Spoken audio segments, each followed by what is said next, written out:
مساء الفل والياسمين على حبايب قلبي الحلوين. ازيكم عاملين ايه؟ يا رب دايما تكونوا بخير وصحة وسعادة. ما تنسونيش بلايك وشير وسبسكرايب للقناة علشان يوصلكوا كل جديد.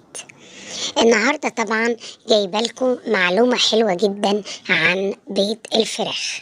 لو عندك طبعا فراخ وأخروا في البيت، في بعض العلامات لو ظهرت عليهم تعرفي انهم قربوا يبيضوا.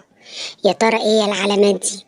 اول حاجة العرف بتاع الفرخة من فوق بيبقى لونه احمر، والاحمر بتاعه بيبقى اللون الاحمر الفاقع، فتعرفي ان فرختك قربت تبيض.